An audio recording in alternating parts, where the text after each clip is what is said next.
Programa Diálogo com Edmo Bernardes. Apoio Unimed. Cuidar de você. Esse é o plano. Muscake. Venha reconhecer. Unidade Itatiaia. Valorap.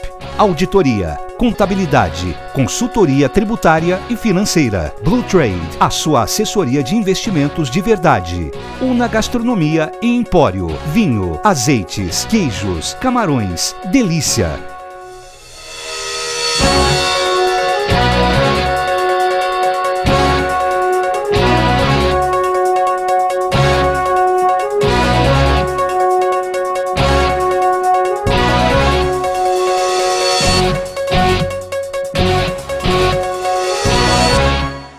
Olá, estamos iniciando mais um diálogo. Hoje nós, a Fabíola, o Degrande e eu, estamos recebendo o Gustavo Evangelista, um grande amigo, coach de alta performance, trabalha no Red Bull Brasil. Depois eu quero falar um pouquinho disso, do Red Bull Brasil, porque eu fiquei sabendo de alguns detalhes sobre a equipe do Red Bull e achei curioso tratar com vocês. E eu gostaria de iniciar o nosso programa falando da última sexta-feira. Me chamou bastante a atenção como esse Brasil está mudando. Degrande, Fabíola e Gustavo. Mas olha como esse Brasil está mudando. Os deputados se acertaram entre si para que o ponto, ao invés de abrir às 9 horas da manhã na sexta-feira, véspera de carnaval, para eles poderem trabalhar como deputados, exercer a função deles de deputado, fosse aberto às 6 da manhã da sexta-feira, para quem quisesse pegar avião às 7 já pudesse ir embora de Brasília para passar o carnaval na Marquês de Sapucaí e não sei na onde. Esse governo Bolsonaro está mudando bastante o Brasil já no final de segundo mês de governo, né, Degrande? Não, vamos começar devagar aí. Pois não. Vamos por partes. Você sabe que eu não gosto do Bolsonaro, não votei nele, não tenho a menor simpatia por ele ou por qualquer outro governo. O anarquismo ainda é o meu governo. Mas ele não tem nada com isso não, porque essa galera que vem aí não é do Bolsonaro, essa galera é a vagabundagem de sempre. Rodrigo Maia. E os que vieram depois, os que falaram que são novos, estão se mostrando absolutamente nojentos, iguais aos que foram embora. Vagabundos e cara de pau. O negócio é trabalhar. Eu vou trabalhar no carnaval, meu compadre. Eu tenho programa, eu tenho tudo. Quanto que renovou na Câmara? Renovou mais de 50%? Mais de 50%. Mais de 50%. Ou seja... Cara de pau do mesmo jeito. Então vai criar vergonha na cara. Vamos trabalhar. Trabalhar é que é bom. Ô Fabíola, você vai tentar a Câmara Federal ou não? Você tá maluco. Uai, você tem voto bastante para isso, para ser deputada federal. É o tamanho dessa treta? Jamais. Né? Gente, aquele clube já me enlouquece por si só, tá ótimo. Imagina. Na verdade, eu já faço a gestão de uma cidade virtual com 300 mil mulheres, tenho as minhas secretarias, né? Eu tenho 100 coordenadoras divididas em secretarias, vamos dizer assim, né? E já me deixa de cabelo branco, então deixa eles se matarem lá, gente. Você vê a perspectiva disso, porque eu sempre acho e creio ter razão, que a legislação favorece que tudo isso aconteça no país. Eu me lembro que o Rodrigo Simões, quando assumiu a presidência da Câmara, ele falou para mim, tem uma telefonista que ganha 13 mil reais por mês na Câmara Municipal. Eu falei, ela não ganha porque ela quer. Ela não ganha porque um vereador paga 13 mil reais para ela. Ela ganha porque a lei de gestão interna foi proporcionando a ela benefícios que chegassem a 13 mil reais por mês. Ou seja, com essa Câmara, mudar a lei para pensar na população fica difícil.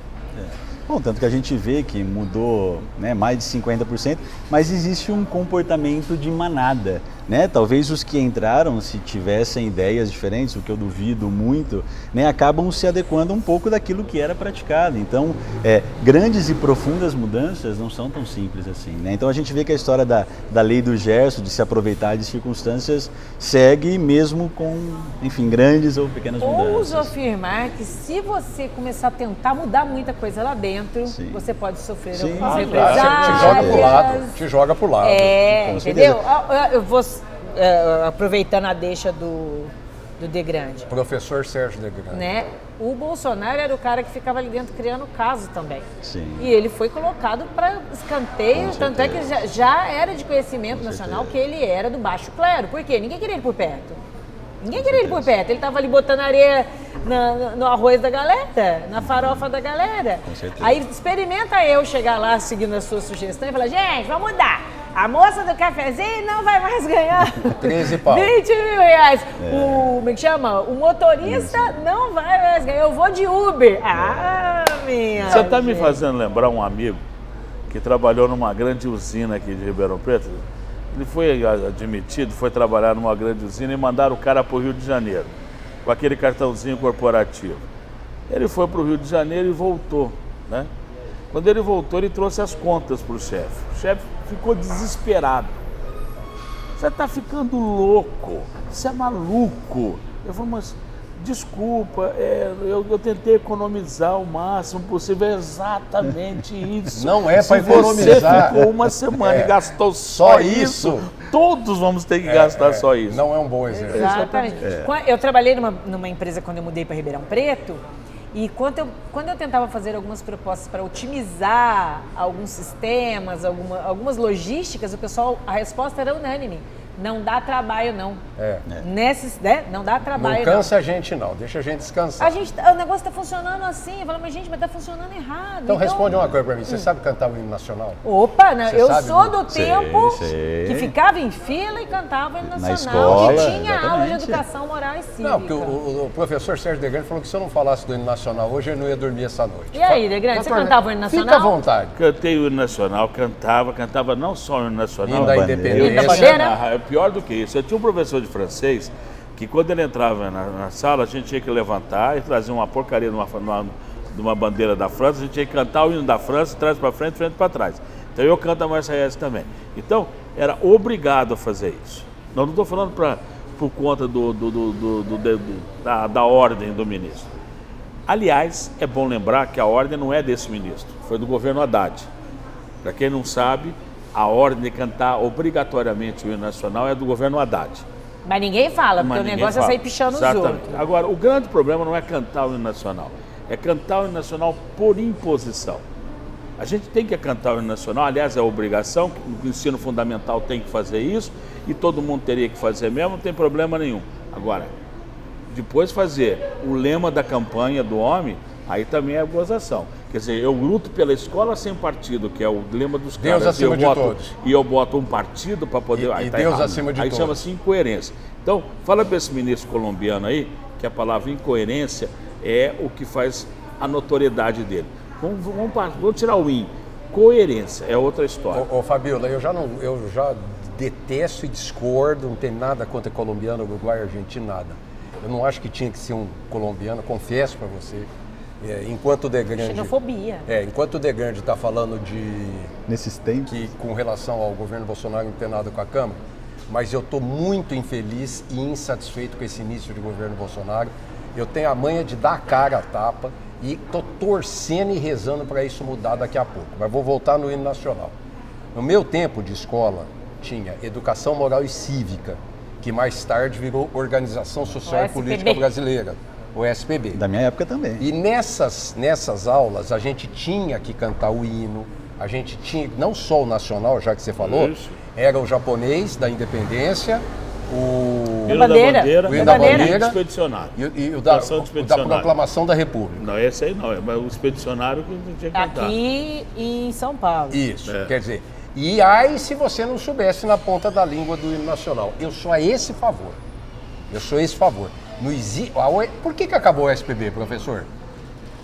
Porque houve Revanchismo. uma mudança. Não, pera um pouquinho. O que me aconteceu poupa. é que quando houve a mudança de governo, a ideia do SPB era uma ideia de militarismo. Então, por conta disso, tirou-se a educação moral e cívica. Foi um erro. Erro Claro, grave. Foi um erro. Grave. Foi um erro. Por quê? Primeiro, a educação moral e cívica foi mal utilizada, era uma matéria muito interessante, falava de civismo, Fantástica. falava... Aí, mas ela foi mal usada, ela foi mal direcionada. Então, aí é claro, vamos acabar com isso porque acabou a ideia da arbitrariedade, da ditadura. Foi um erro cometido. Aliás, o SPB seria importante para votar. Organização Social Política Brasileira é importante que se discuta isso nas escolas. O que aconteceu foi que cresceu uma geração de analfabeto político. Sim. E uma geração sem entender um pouquinho sobre cidadania. Porque tanto a educação moral e cívica quanto o SPB... Não são ali, errados. Não eram errados. Aliás, muitos Exatamente. professores de história extremamente competentes. Aliás, eu tenho um amigo nosso que faz o programa aqui no Faz na Casa, que é o Lages. Ele briga toda vez que você fala que vai acabar que acabou o SPB. Eu fui professor de Educação Moral e Cívica. Eu comecei como professor do SPB. Foi um erro ter tirado. Mas o viés é que estava enganado na época. Então muda o viés. A coisa continua. Poderia ter sofrido adaptações. Isso é onde eu quero chegar para você. Se tivesse, por exemplo, botado e a história, o professor de história tivesse absorvido para poder implementar numa outra característica, como você está falando, com outro viés, como a Fabiola falou, ok. Mas simplesmente uma coisa que dava um conhecimento de cidadania, de patriotismo, você tinha que saber o escudo da República Federativa, você tinha que ter determinados conhecimentos das estrelas, quem que está para cima da ordem e progresso, quem que está para baixo, enfim. Não, é o que nós estamos comentando. Acho que deveria ter sofrido adaptações. Foi Como mais tudo fácil na retirar, vida, porque afinal o ser humano está em franco desenvolvimento, a Como coisa é muito tudo na dinâmica. vida. E a gente fala muito da questão da educação baseada em valores também. Exatamente. Não só aquela educação de matemática, português. Então eu acho que criou-se uma lacuna muito grande e a gente vê todas as dificuldades, né? A gente teve a oportunidade de morar fora do país, essa questão do civismo, o quanto está enraizado, né, em outras culturas. Eu morei com a minha esposa em Barcelona, na Espanha, então assim, na Catalunha, então o quanto esse pessoal ainda vive essa questão cultural e não deixa perder por nada. Muitas coisas a gente foi perdendo ao longo do tempo. Só que tem uma coisa, civismo também é fruto do que o país te oferece. Quanto mais o país te oferece, mais civista ou cívico você vai ser.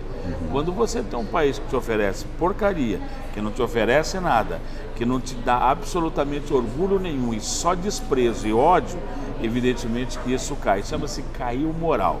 Quando você retoma isso, obviamente que o civismo também vem automaticamente. Ninguém precisa fazer decreto para ter civismo. Mas para implementar esse civismo, vai ter que ser na marra até a coisa funcionar. Gente, foi assim com o cinto de segurança. As mudanças, elas são incômodas. Mas esse negócio na última sexta-feira da Câmara dos Deputados. É a mesma coisa, gente. É cultural. Eu tenho um videozinho, queria mostrar para vocês a questão eu não lembro qual programa que era, um programa famoso. O Maluf sendo bombardeado, não gosto do Maluf, tá? O Maluf sendo bombardeado por uns jornalistas, dizendo que eles não queriam usar cinto de segurança, que era uma imposição, que era um absurdo, que não sei o quê. Gente, você se imagina sem cinto de segurança hoje em dia? Impensável. Sem capacete? Não, mas aí Só que isso é coisa de 25 Mas aí é segurança. É burrice. É ignorância. Claro, tem que entrar com grana, tem que entrar com pancada, é uma outra história. Agora, o civismo vem naturalmente. Vamos falar do pode cigarro. ter certeza. Vamos falar do cigarro. Vou chamar o intervalo, depois vocês fumam. Eu tava gostando. Vou chamar o intervalo, daqui a pouquinho estamos de volta. Até já.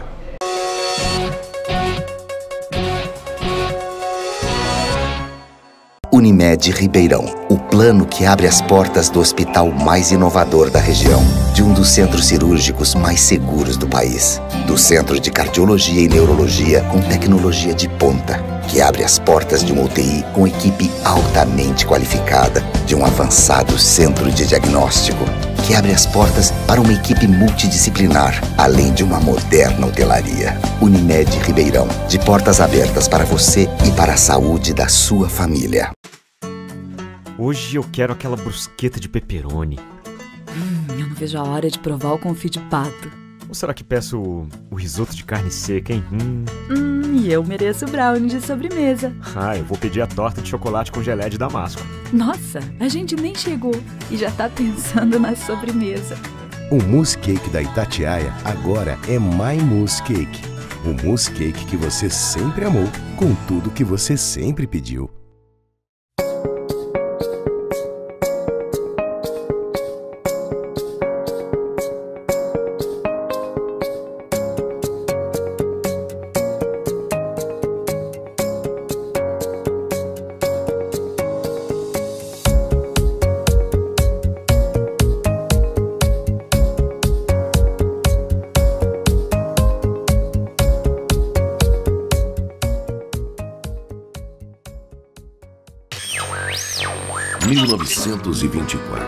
O desafio está no ar.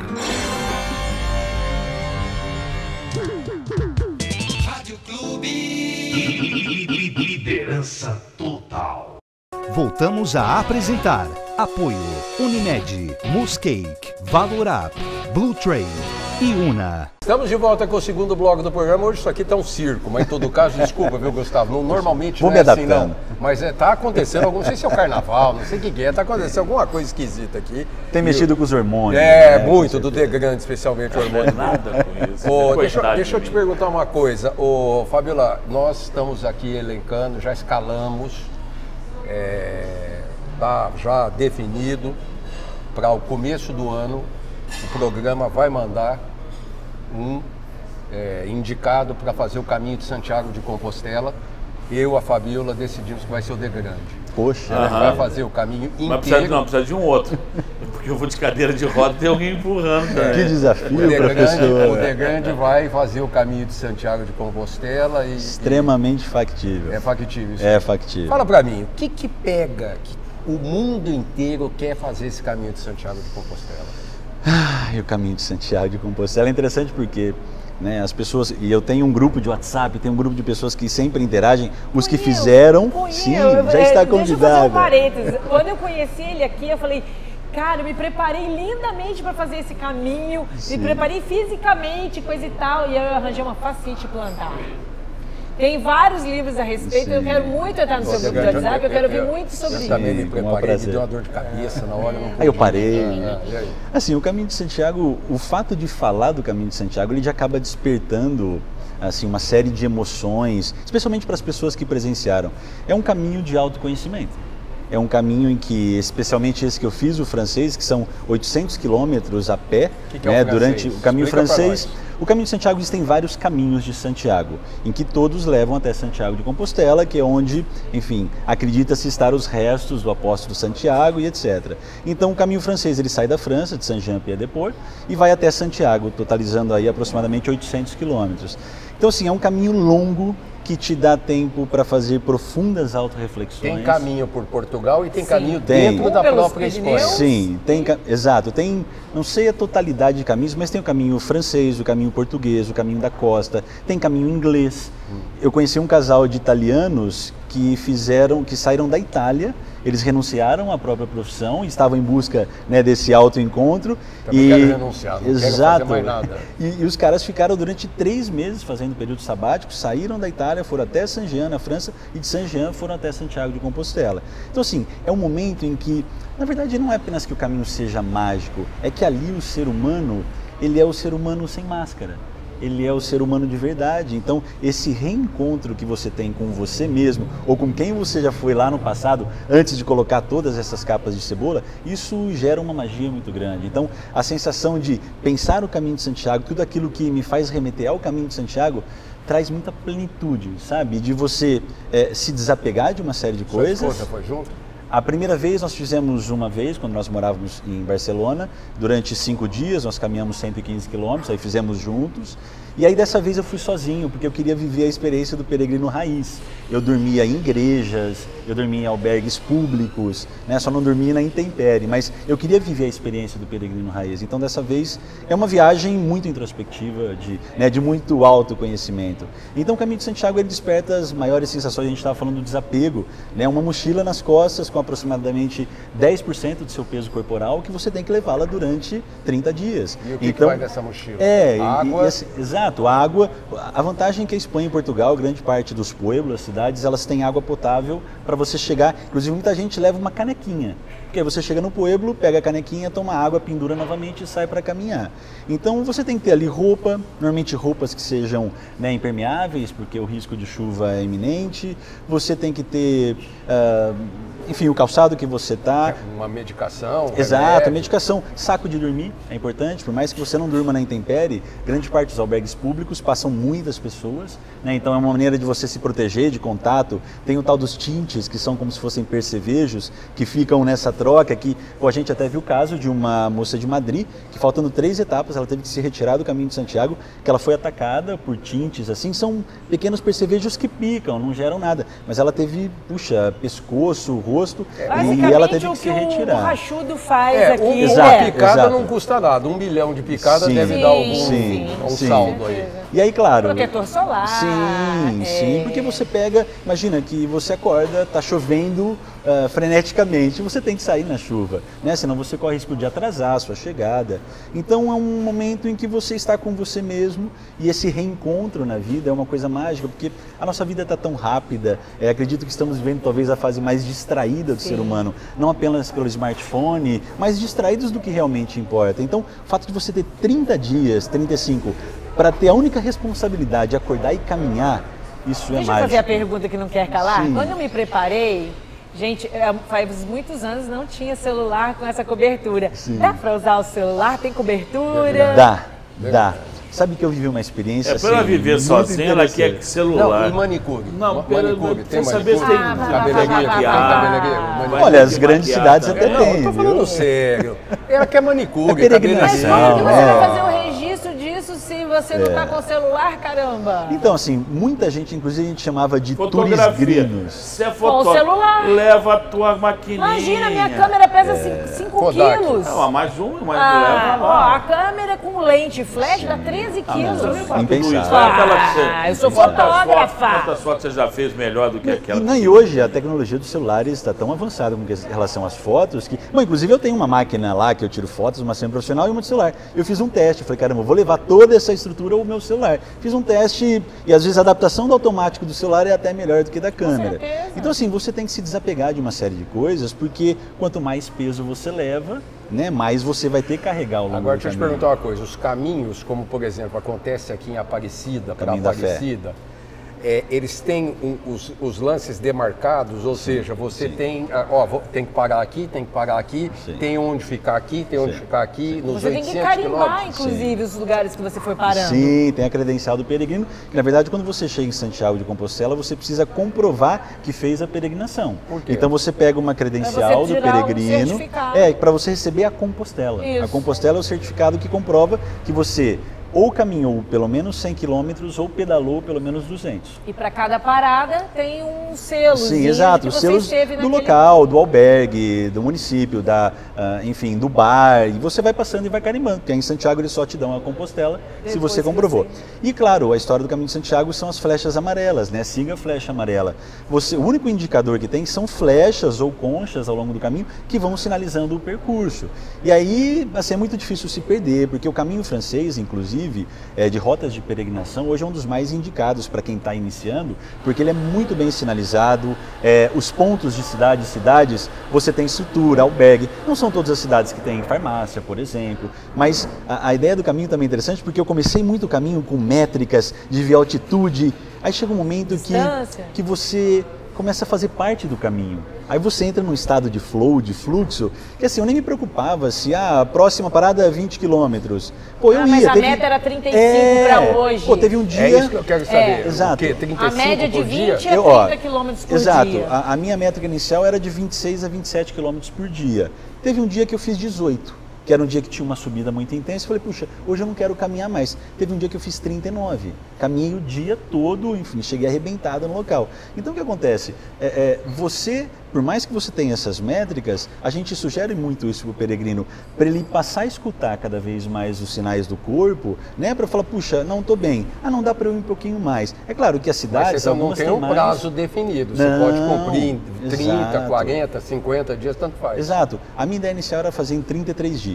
Né, eu tinha estudado. Eu consegui fazer em 30 sem grandes pretensões. Na verdade, eu fui nesse estado de fluxo mesmo. Dias que eu me sentia melhor, eu caminhava um pouco mais. Dias que eu me sentia um pouco mais cansado, ou que estava um tempo muito forte, um sol muito forte, eu parava um pouco antes. Então, por mais que você tenha essas métricas estudadas, se joga no caminho. E as bolhas nos pés nos primeiros dias, como foi? Olha, foi uma coisa assim...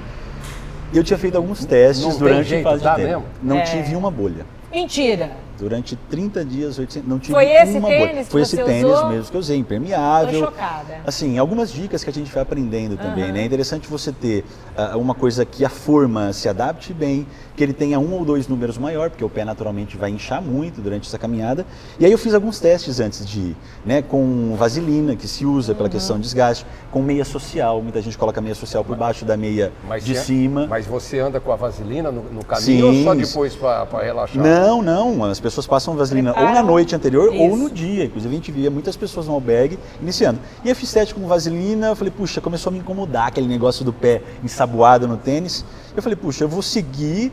À medida em que eu começo a sentir algumas roçaduras, o que eu fazia? Eu passava microporo no dia seguinte naqueles lugares que tinha me dado uma roçadura maior. Então eu fui prevenindo pontos de bolha. Então, enfim, graças a Deus não tive uma bolha. Eu conheço pessoas que intercalaram, tipo, vamos supor, quando o pé começava a incomodar, então ele pegava um bom chinelo, trocava o tênis pelo chinelo e depois ele seguia com o tênis, para poder dar aquela respirada. Exato, tem muita gente que faz, que leva papete, por exemplo, aquelas sandálias, e aí de repente o pé é muito franciscano, suave. Né? Exato. Tipo, quando o percurso era menor, ele colocava a sandália franciscana, caminhava, depois ele trocava pelo tênis. Exatamente. Então, assim, não existem regras. regras. Edmo, eu manjo desses Paranauê, dá para perceber que ela se preparou mesmo. Na teoria, mas se preparou. E ela se preparou bastante. E, Degrande, quanto você pretende fazer por dia da caminhada aí? Eles estão falando em 25 quilômetros por dia? 40 quilômetros. Por dia? Sem problema. Mas com ou sem vaselina? Com vaselina, claro. Ó, eles já estão de zoeira. Já estão destoando. É uma pergunta de brasileiro, né? Claro. Tem assalto no meio do caminho? Sim. Não tem. Então, esses relatos que eu li de pessoas que sofreram alguns tipos de assaltos, coisa e tal, de atropelamentos. Aí são fatalidades. Tem alguns tramos que você passa ao lado da estrada. Na estrada, no acostamento. Tem alguns tramos que podem ser perigosos, né? Mas assim, durante esse outro caminho que eu fiz, não ouvi nenhum relato de assalto. Assim, pode ser que aconteça e eles se cuidam muito para deixar as coisas veladas, mas como são muitas pessoas caminhando, e claro, as cidades, os pueblos que passam o caminho, vivem dos peregrinos. Sim. Então a maneira que eles podem controlar isso daí para não fazer com que os peregrinos não voltem a passar lá, então isso é muito, inclusive muitos brasileiros. O pessoal fala cada vez mais brasileiros. Inclusive ano passado foi ano recordista de peregrinos em Santiago. 378 mil pessoas, me parece, que fizeram o caminho de Santiago. Eu li muito sobre foods, às vezes dentro do albergue. 370 mil dentro do albergue. pessoas. No ano? No ano. Mas não talvez o caminho todo. Sim. Acontece, mas assim, a gente percebia, claro, imagina que você tem o seu celular, você tem um pertence, recomenda-se que você tenha uma bolsinha para levar as coisas mais importantes, passaporte, dinheiro, leva para o banho. Aí, assim, os ganchinhos que você leva na viagem também para deixar pendurado. Enquanto você toma banho, as coisas estão próximas. Mas a sua mochila, não, ela fica lá. Isso quando você está sozinho. Quando você está com mais pessoas... Perdão. Pode fazer. Não, eu estava falando de quando você está com mais uma pessoa, existe o revezamento. Né? Agora você cuida e eu vou para o banho.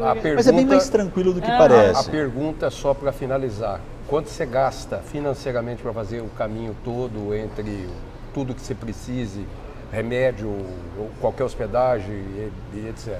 Na verdade, a gente fala que depende muito do perfil do peregrino. Tem o peregrino raiz, né, que é aquele que quer ficar em albergue público, por exemplo, que você vai pagar à noite 5 euros para dormir. E aí você vai fazer um jantar comunitário, porque muitas vezes os albergues eles disponibilizam uma cozinha que você vai gastar entre 4 e 5 euros para fazer um jantar comunitário, né? Então, se você somar estadia, deslocamento, você depende de você. Pô, você gasta uma média de 20, 25 reais o peregrino raiz. Tem pessoas que chegam no local, por dia, que chegam no local, quer ir no supermercado e quer comprar vinhos, e aí vai gastar um pouco mais. E se a Fabiola for, quanto que ela vai gastar? Olha, ela tem pinta de que vai ser uma peregrina Nutella, né? E como peregrina Nutella, ela corre risco de investir bastante. Batom, 1.000 euros por dia. Pó de arroz, usa? Pó de arroz, etc.